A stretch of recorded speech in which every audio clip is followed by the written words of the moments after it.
Hello student, welcome back to my channel Unique Literature World Study. Today I am going to discuss UPLT Great English Syllabus. मैंने already ही UPLT great teacher exam pattern को discuss कर चुकी हूँ अपने channel पे। आप उस unique literature world study पे जाकर उसको देख सकते हैं। चलिए आगे डिस्कस करते हैं आज का syllabus. The syllabus is English में हमारा जो है 2 सेक्शंस है। पहला हमारा सेक्शंस है इंग्लिश लैंग्वेज। इंग्लिश लैंग्वेज में आपको कौन कौन सी चीज़ें पढ़नी है। पहला हमारा जो ए पॉइंट है उसमें हमें unseen prose and poetry passage for language comprehension and appreciation. कोई अनसीन पैसेज दे देगा आपके प्रोज या पोट्री से, आपको उसी में से क्वेश्चन का आंसर देना है और फिर उसका क्रिटिकल अप्रिसिएशन लिखना है। फिर हमारा सेकंड पार्ट आता है ग्रामर। ग्रामर में हम क्या क्या चीज़ें पढ़ेंगे। पहला हमारा पंक्चुएशन है। पंक्चुएशन जैसे एक्सक्लामेशन मार्क क्या होता है, क्वेश्चन मार्क क्या होता है, एपोस्ट्रॉफी क्या होती है, ये सारी चीज़ें आपको पढ़नी है। फिर हमारा आता है parts of speech. Parts of speech तो आप सभी जानते ही होंगे, noun, pronoun, adjective, adverb. There are total 8 types of parts of speech. उसके बाद स्पेलिंग। स्पेलिंग में आपको स्पेलिंग एरर दे सकते हैं या कोई स्पेलिंग दे देंगे, कोई मीनिंग दे देंगे, उसमें पूछेंगे कौन सी मीनिंग इससे रिलेटेड है, वो ऑप्शन आपको टिक करना रहेगा। उसके बाद हमारा आता है word formation. Word formation and vocabulary. इसमें आपको सफिक्स क्या होते हैं, प्रीफिक्स क्या होते हैं, कोई वर्ड दे देगा, उसमें ऑप्शन दे देगा कि इस वर्ड का सफिक्स क्या होगा, तो आपको कोई एक ऑप्शन चूज़ करना होगा। फिर वोकैबुलरी में हमारा आता है वन वर्ड सब्स्टिट्यूट। उसके बाद आता है एंटोनिम्स, सिनोनिम्स। फिर हमारा आता है टेंस। टेंस हमारे 3 प्रकार के होते हैं। Present tense, past tense, future tense. ये सारी चीज़ें बहुत सिंपल है। आप लोग 9th 10th 11th 12th में ये सारी चीज़ें पढ़ चुके हैं, तो इसमें ज़्यादा टेंशन लेने की ज़रूरत नहीं है। बस आपको प्रैक्टिस करना है, रेगुलर एक्सरसाइज करना है, रिवाइज करना है और डेली मॉक टेस्ट लगाने हैं ताकि आपका एग्ज़ाम प्रॉपरली हो सके और आप अच्छे एग्ज़ाम से पास हो सके, अच्छे नंबर से एग्ज़ाम में। उसके बाद हमारा आता है नरेशन। नरेशन जैसे डायरेक्ट स्पीच, इनडायरेक्ट स्पीच क्या होती है, कोई ऑप्शन दे देगा, जैसे देगा Ram said to me I am going to school, तो उसका आपको पूछ लेगा what will be indirect speech of this, तो आपको उसका बताना है। फिर हमारा है कंडीशनल सेंटेंस। कंडीशनल सेंटेंस में आपको कोई रूल्स कोई एक दे देगा, इफ़ लगा कर कोई सेंटेंस दे देगा, आपको उसमें से कुछ हटाने के लिए कहेगा कि what is the correct option of conditional sentence, तो उसमें कोई एरर रहेगा, आप उस एरर को हटाकर उसका करेक्ट ऑप्शन चूज करोगे। उसके बाद हमारा कंकर्ड आता है। फिर फ्रेजल वर्ब एंड आइडोमेटिक एक्सप्रेशन आता है। फ्रेजल वर्ब्स एंड आइडोमेटिक्स एक्सप्रेशन में हमारे जो मुहावरे होते हैं, मुहावरे के बारे में आपसे पूछेगा, कोई आपको एक ऑप्शन दे देगा, एक कोई मुहावरा दे देगा और उसका पूछेगा what will be the correct meaning of this idiomatics, तो आपको उसका आंसर देना होगा। फिर हमारा आता है ट्रांसफॉर्मेशन एंड सिंथेसिस। ये तो आप लोग ने पढ़ा ही होगा 9th 10th 11th 12th में। ये सारे सब्जेक्ट हमारे जो ग्रामर है वो 9th 10th 11th 12th में पढ़ाया गया है। आप जानते हैं ट्रांसफॉर्मेशन क्या होता है, simple sentence, compound sentence, complex sentence, इन सब के बारे में है। उसके बाद हमारा आता है लास्ट जो सी ऑप्शन है, उसमें आता है translation from English to Hindi and Hindi to English. इसमें आपको ट्रांसलेशन दिया रहेगा, जैसे इंग्लिश का दिया रहेगा Ram is a boy. Ram is a boy आपको ट्रांसलेशन दिया गया है, अब उसको ऑप्शन में उसका हिंदी लिखा है, तो आपसे पूछेगा what will be the correct Hindi meaning of this sentence, Ram is a boy, तो इसका करेक्ट मीनिंग होगा राम एक लड़का है। उस ऐसे ही आपको हिंदी में कुछ दिया रहेगा, वह घर जाता है, उसके बाद उसको उसका इंग्लिश ऑप्शन दिया रहेगा कि what will be the correct answer of this, तो उसका आंसर होगा ही गोज़ टू होम। तो ये तो मैं बस इजीली आपको एक एग्जांपल के तौर पे बता दे रही हूँ, लेकिन इतना इजी आएगा नहीं ट्रांसलेशन, उसमें कुछ मीनिंग डिफ़िकल्टीज रहेंगी। आप अगर रेगुलर एक्सरसाइज करेंगे तो आपका ये पूरे अच्छे से तैयार हो जाएगा। उसके बाद हमारा आता है letter writing and dialogue writing. Letter writing में आपको क्या आएगा, आपको उसमें लेटर राइटिंग लिखने के लिए नहीं दिया जाएगा, बल्कि आपको ये मतलब जैसे जो ऑब्जेक्टिव टाइप आपका क्वेश्चन एग्ज़ाम होगा, उसमें आपको पूछ लेगा कि लेटर राइटिंग में what will be the correct format of date. उसके बाद फिर हमारा ये तो हमारा ग्रामर का हो गया। सेक्शन 1 इंग्लिश लैंग्वेज हो गया। उसमें उसके बाद आता है सेक्शन 2। सेक्शन 2 हमारा क्या है, लिटरेचर से रिलेटेड है। इसमें लिटरेचर आपको पढ़ना है। लिटरेचर वही जो आपने ग्रेजुएशन और पोस्ट ग्रेजुएशन में किया है वही सब इसमें है। पहला हमारा है ए पॉइंट में literary forms and movements with special references. इसमें आपको लिटरेरी फॉर्म्स पढ़ने हैं। लिटरेरी फॉर्म्स में कौन कौन से, एलिग्री, ballad, ode, sonnet, blank verse, epic, mock epic, heroic couplet, lyric, elegy and other stanza form, जैसे ड्रामेटिक मोनोलॉग, जैसे उनका है अल्फ्रेड लॉर्ड टेनिसन का यूलिसिस जो हमारा है वो ड्रामेटिक मोनोलॉग है। Free verse and rhyme meter, ये सारी चीज़ें आपको इसका डिफिनेशन पूछ लेगा या तो फिर कोई एग्जांपल दे देगा, उसमें पूछेगा कि what will be the correct answer of rhyming meter of this question. या फिर कोई आपको दे देगा आपको किसी राइटर का वर्क दे देगा और उसमें पूछेगा is this an epic poem or not, तो आपको जो करेक्ट आंसर रहेगा वही आपको उसमें चूज करना रहेगा। फिर हमारा आता है ड्रामेटिक फॉर्म में हमारे आते हैं ट्रेजेडी होती है, जैसे शेक्सपियर का है हैमलेट। उसके बाद कॉमेडी है, जैसे हमारे all's well that ends well, tragedy comedy है। ट्वेल्थ नाइट शेक्सपियर का ही वर्क है। रोमांस है, वन एक्ट प्ले जिसमें केवल एक ही एक्ट में पूरी कहानी को दिखाया जाता है, उसे वन एक्ट प्ले कहते हैं। तो इन सब के बारे में आपको पूछेगा, इससे रिलेटेड जो भी वर्क लिखे गए हैं उसका एग्जाम्पल देकर आपको क्वेश्चन पूछ लेगा। फिर हमारा आता है प्रोज टाइप हमारे बहुत सारी चीज़ें होती हैं। उसमें है biography, autobiography, memoir and travel writing, fictional form, different types of essays क्या होते हैं। फिर हमारा आता है मूवमेंट हमारे जैसे रिनेसा एंड रिफॉर्मेशन, ये सारी मूवमेंट, जैसे स्कॉटिश चौथेरियन पूछ लेगा कि विच राइटर्स बिलोंग टू स्कॉटिश चौथेरियन, तो इसमें बहुत सारे राइटर्स हैं, तो जो करेक्ट आंसर रहेगा वही आपको टिक करना है। फिर हमारा आता है मेटाफिजिकल पोएट्स में आप जानते हैं जॉन डॉन है और एंड्रू मार्वेल है। तो इन सब के पोएट दिए रहेंगे, उसमें 4-5 ऑप्शन दिए रहेंगे, आपको जो करेक्ट आंसर रहेगा उसी को टिक करना है। ऐसे पूछ लेगा which writer is not belong to metaphysical poet, तो उसमें कोई एक राइटर रहेगा, जैसे 3 राइटर तो उससे मेटाफिजिकल पोएट से बिलोंग करते रहेंगे, लेकिन एक जैसे उसमें ऑप्शन में दे दिया शेक्सपियर, तो शेक्सपियर तो हमारे मेटाफिजिकल पोएट नहीं है, तो उसको आपको करेक्ट टिक कर देना है।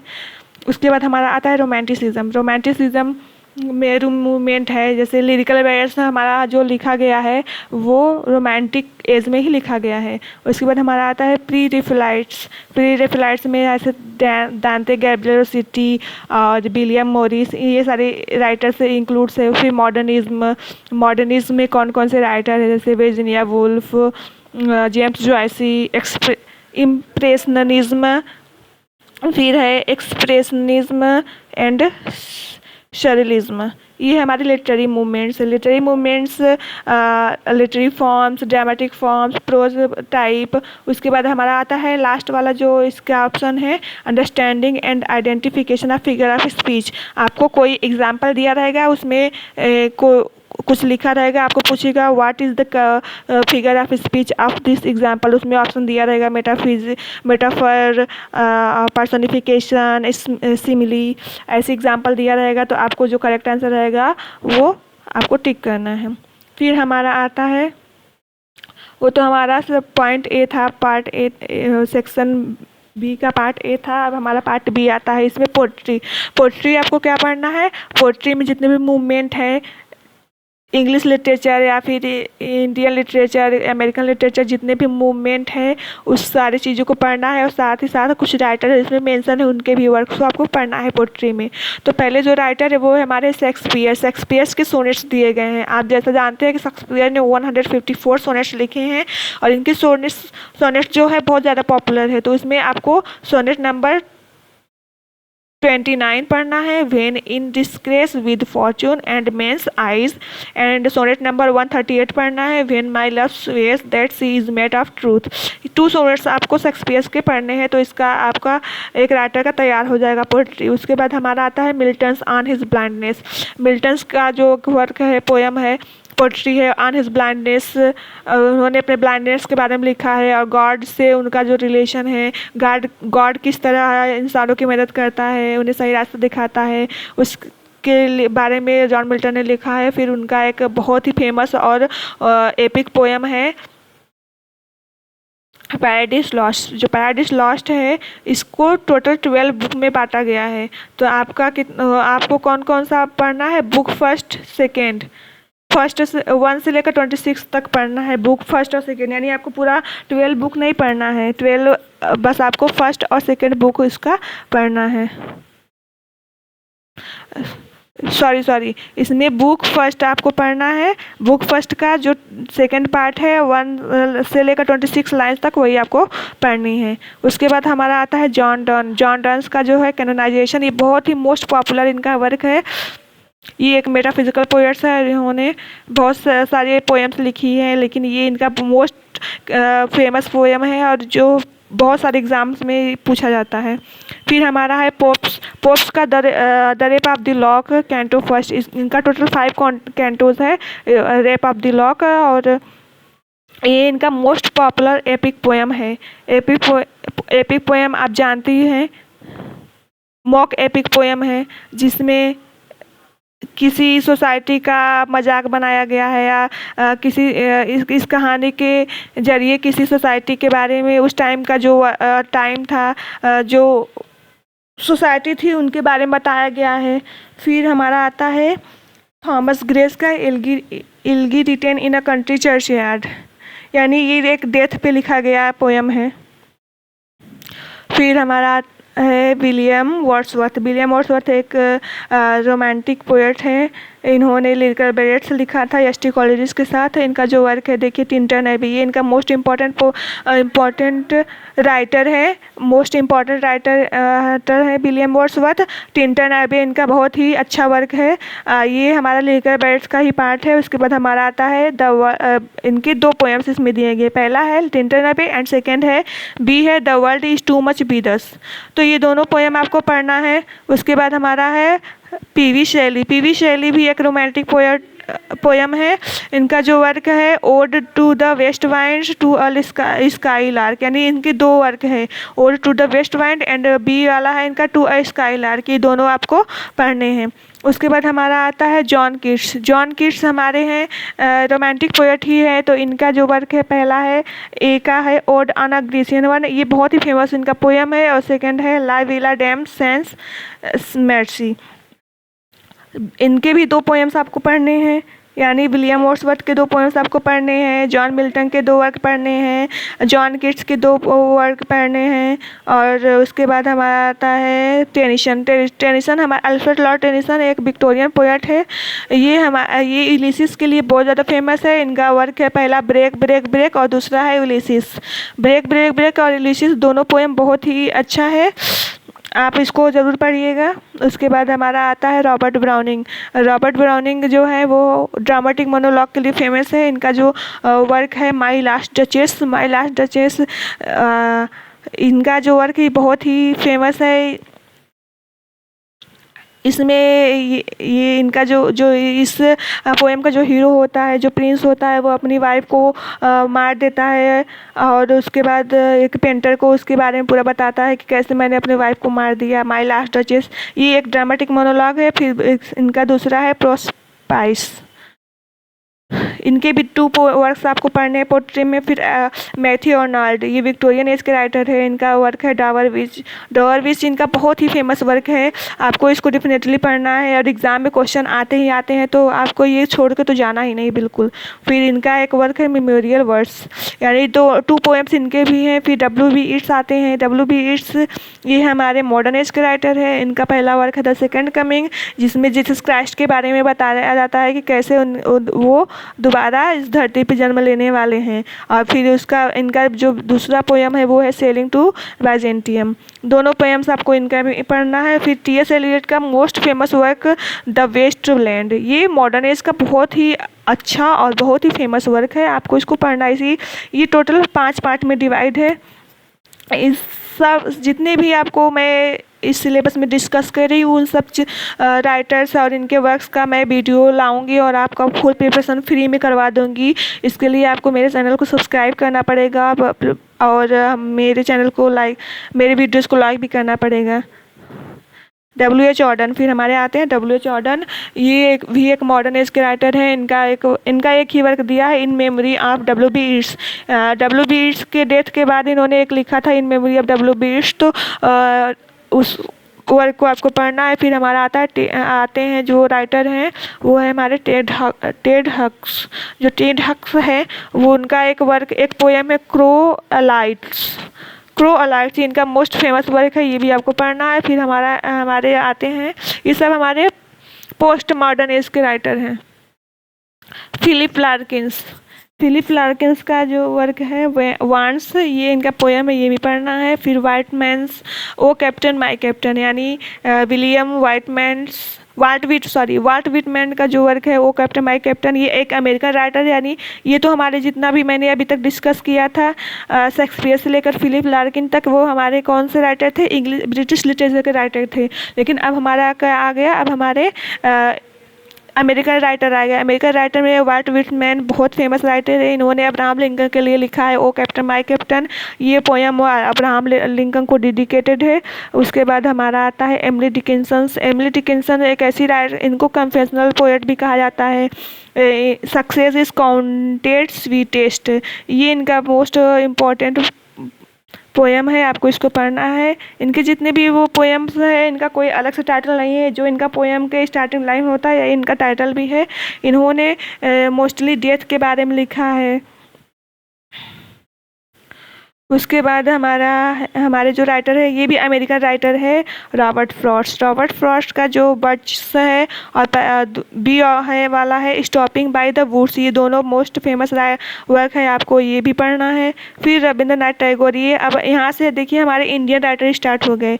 रविंद्रनाथ टैगोर, जो वाल्ट विटमैन थे, एमिली डिकिंसन थी, रॉबर्ट फ्रॉस्ट थे, ये हमारे अमेरिकन राइटर हैं। लेकिन यहाँ से इंडियन राइटर स्टार्ट हो गए। रविंद्रनाथ टैगोर आप जैसे जानते हैं, इन्होंने गीतांजलि लिखी थी। गीतांजलि में इन्होंने बहुत सारी पोएम्स की लाइनें लिखी हैं, अलग अलग पोएम्स हैं। तो इनका जो 11th नंबर जो पोएम है लिव द चैंटिंग, और 12th नंबर पोएम है फ्रूट गैदरिंग, ये 2 पोएम्स आपको इनके पढ़ने हैं। फिर हमारे आते हैं नसीम इज़किल इंडियन राइटर है।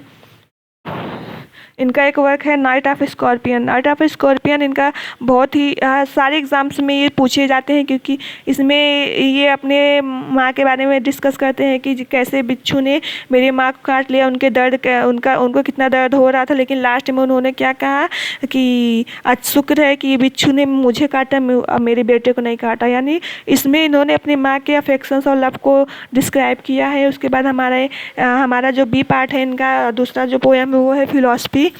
ये इनका पोएम ऑफ कलेक्शन है।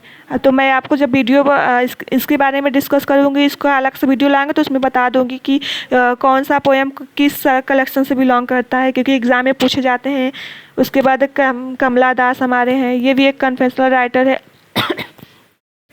इनका एक वर्क है एन इंट्रोडक्शन, ये तो बहुत ही पॉपुलर है, आपको इसको पढ़ना ही है। मैं आपको इसकी वीडियो लाऊंगी और आपको पूरा तैयारी करवा दूंगी। उसके बाद हमारे जो राइटर हैं वो हैं A.K. रामानुजन, ये भी इंडियन राइटर है। इनका ऑबिट्री फेमस वर्क है। फिर डिरेक वाल्कोट्स, ये हमारे दूसरे राइटर से स्टार्ट हो गए यहाँ से, जैसे अफ्रीकन राइटर से डिरेक वाल्कोट्स है। इनका एक वर्क है फार क्राई फ्रॉम अफ्रीका। तो ये हर सारे एग्जाम में पूछे जाते हैं, जैसे UGC नेट में, TGT PGT में, तो आपको इसको तैयार करना है। फिर हमारा जो पार्ट C है, पार्ट C में है हमारा ड्रामा। इससे पहले क्या डिस्कस किया? पहले मैंने आपको पूरा literary forms, dramatic forms, prose और फिगर ऑफ स्पीच, फिर बी पार्ट में हमने पोएट्री को डिस्कस किया। अब हम पार्ट C में ड्रामा को डिस्कस करेंगे। ड्रामा में पहले आपको इसका लिखना है कि कौन सी ड्रामा कब पॉपुलर हुई, इसका बैकग्राउंड क्या है, इसके लिटरेरी मूवमेंट्स कौन कौन से हैं ड्रामा के, तो इसके बारे में आपको लिखना है। उसके बाद है शेक्सपियर, पहले जो राइटर है शेक्सपियर के ने टोटल 37 ड्रामाज लिखे हैं जो जिससे वो मोस्ट फेमस हुए हैं। तो इनका जो पहला इसमें दिया है वो है मैकबीथ इनका ड्रामा है, एक ट्रेजेडी है, मैकबीथ है ट्रेजेडी है, इसको आपको पढ़ना है। फिर ट्वेल्थ नाइट है एंड मर्चेंट ऑफ वेनिस, ये सब वर्क तो आप पर जानते ही होंगे उसके, क्योंकि ये सारे वर्क आपने ग्रेजुएशन में और पोस्ट ग्रेजुएशन में इंग्लिश में पढ़ा ही होगा। उसके बाद हमारे आते हैं बेन जॉनसन, जो हमारे जैकोबियन एज के राइटर हैं। ये एलिजाबेथन राइटर है और ये हमारे जो बेन जॉनसन है वो जैकोबियन एज के राइटर है। इनका एक वर्क है every man in his humour, जो क्या है कॉमेडी है, ये बहुत ही फेमस है। मैं इसका पूरा समरी और क्रिटिकल एप्रिसिएशन सारी चीज़ें आपको करा दूंगी, जो मैं ऐसे वीडियो लाऊंगी पूरा फुल डिटेल में लाऊंगी ताकि आपका प्रीलिम्स भी तैयार हो जाए, साथ ही साथ मेंस में आंसर राइटिंग भी आप कर सके। तो आप बस मेरे चैनल से जुड़े रहें और रेगुलर अपडेट्स पाते रहेंगे। उसके बाद हमारे आते हैं जॉन ड्राइडन, ये रिस्टोरेशन एज के राइटर हैं। इनका एक वर्क है ऑल फॉर लव इनका जो वर्क है ये भी बहुत ही फेमस है, आपको ये भी मैं करवा दूंगी। फिर हमारे आते हैं जी बी शॉ का जो वर्क है आर्म्स एंड मैन, ये भी बहुत मोस्ट इम्पॉर्टेंट है, फेमस है, आपको ये पढ़ना है। फिर इनका जॉन ग्लासवर्थी का जो ग्लासवर्थी है इनका जो एक वर्क है जस्टिस। फिर हैरोल्ड पिंटर्स का द बर्थडे पार्टी, ये तो आप सबने पढ़ा ही होगा बर्थडे पार्टी। उसके बाद यूजीन ओनील, यहाँ से हमारे अमेरिकन राइटर आ जाते हैं Eugene O'Neill, the Hairy Ape, Arthur Miller, all my sons. फिर इंडियन राइटर हैं यूजीन ओनील और आर्थर मिलर, दोनों अमेरिकन राइटर हैं। उसके बाद हमारे लास्ट वाले जो है गिरीश कर्नाड्स, हयावर्धना, ये हमारे इंडियन राइटर हैं। उसके बाद है डी ऑप्शन में कौन से हैं, प्रोज एंड फिक्शन। आपको प्रोज और फिक्शन पढ़ने हैं, उसमें आपको लिटरेरी मूवमेंट्स पढ़ना है, इसके पार्ट पढ़ने हैं कौन कौन से होते हैं। उसके बाद फिर पहले राइटर है जो इसमें मेंशन है वो है हेनरी फील्डिंग का एक वर्क है जोसेफ एंड ड्रीफ्स, ये आपको पढ़ना है। और उसके बाद जेन ऑस्टन जो है वो हमारी रोमांटिक एज के राइटर है, इनका प्राइड एंड प्रेजुडिस बहुत ही फेमस वर्क है, ये पढ़ना है। फिर चार्ल्स डिकेंस का द ग्रेट एक्सपेक्टेशन, ये भी पढ़ना है। थॉमस हार्डी का द मेयर ऑफ कैस्टरब्रिज, ये पढ़ना है। फिर जॉर्ज ऑरवेल्स का एनिमल फार्म पढ़ना है। वर्जीनिया वुल्फ का मिसेस डैलोवे पढ़ना है, ये तो बहुत ही फेमस है, आपको पढ़ना है। और ये जो हमारा जॉर्ज ऑरवेल का एनिमल फार्म है, ये हमारा क्या है, एक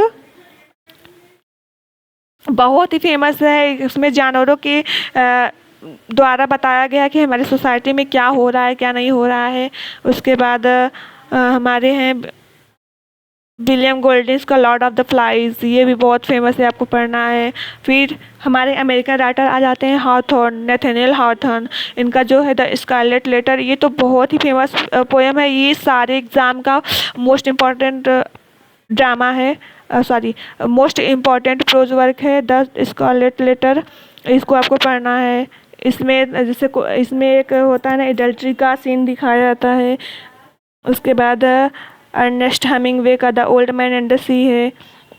उसके बाद स्टेनबेक्स का है the grapes of the breath.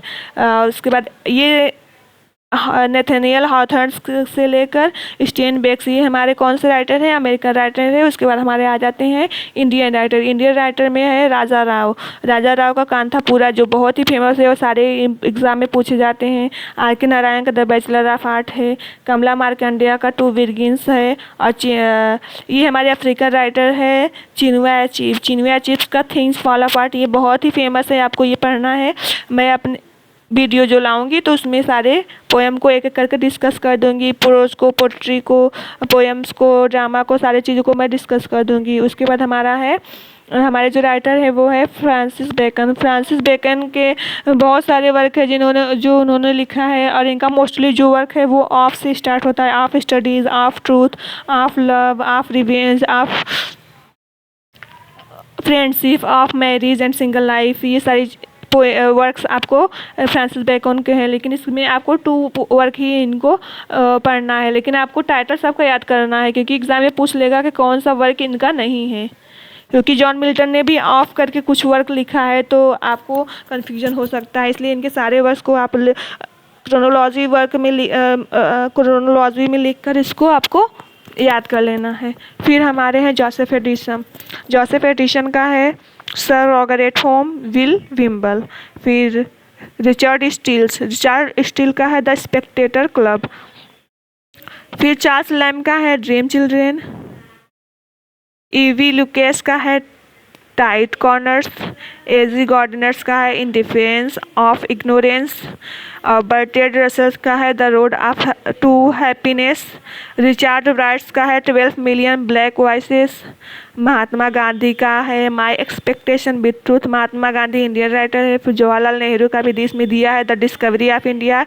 ये सब इनका क्या है, नॉन फिक्शनल वर्क है। फिर मॉगम्स का है द लॉन्गियन। अनीता देसाई का है अ फेयरवेल पार्टी। और कैथरीन मैन्सफील्ड का द फ्लाई। ओ हेनरी का द लास्ट लीफ। तो ये टोटल हमारे कितने वर्क हैं। आपको पोट्री पढ़ना पड़ेगा, ड्रामा पढ़ना पड़ेगा। पहले तो पोट्री है, फिर ड्रामा पढ़ना है, फिर आपको पढ़ना है प्रोज एंड फिक्शन पढ़ना है। इसमें आपको इंडियन, ब्रिटिश और अमेरिकन थ्री जो है वो मोस्ट इम्पॉर्टेंट है, आपको पढ़ना है। इसके अलावा साउथ अफ्रीकन के भी कुछ अफ्रीकन राइटर्स हैं, उसको भी आपको पढ़ना है। फिर हमारा जो है, आपको मैंने ऑलरेडी इसको डिस्कस कर दिया है, literary forms of movements, dramatic forms, prose, parts of speech, figure of speech, parts of speech, आपको ग्रामर में ये सब चीज़ें पढ़ना है। और इसके बाद मैं आपको अलग से वीडियो बनाऊंगी जिसमें मैं सारे राइटर्स को अलग अलग एक एक करके डिस्कस करूंगी, डिटेल में इंफॉर्मेशन दूंगी। इसके लिए आपको मेरे चैनल सब्सक्राइब करना होगा। So please subscribe my channel and press the bell icon to get more updates. Thank you.